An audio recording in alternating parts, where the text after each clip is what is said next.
race-based thinking is, at least in its patrimony, where it comes from, religious thinking, Christian religious thinking. So race is, in some sense, a Christian theological invention. And if that's the case, then to think about how to address problems of race theologically poses a problem. If racism is a Christian theological invention, then there is some problems in thinking about how it might serve as a solution. And people are of two minds about this. There are those religious studies scholars who think that the problems of racism introduced by Christianity are such that Christianity is not going to be the place to find the solution to those problems.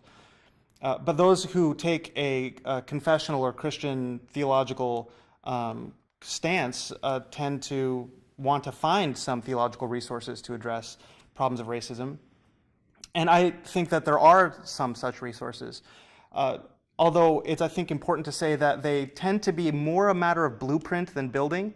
That is to say, whereas we can find in the story of creation and redemption in Christian scripture, this notion of the human family, the one human family of God being something that is meant to consist in differing peoples finding a common life. And finding a common life not by assimilation, not by the dominance and subjugation relationships that have characterized the way that Christians have actually tried to make sense of a universal vision, but rather by negotiation.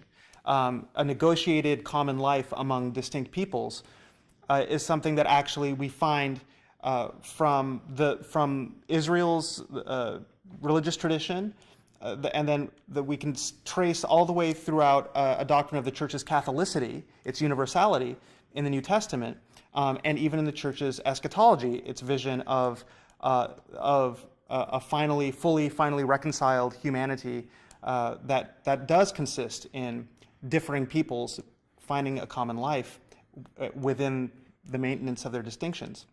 So being able to draw out those themes and ask what work they can do given what Christianity has actually produced, which is not the kind of relationship of many peoples in sharing a common life with a certain kind of mutual recognition, respect, and dignity, is something that remains a project to be undertaken.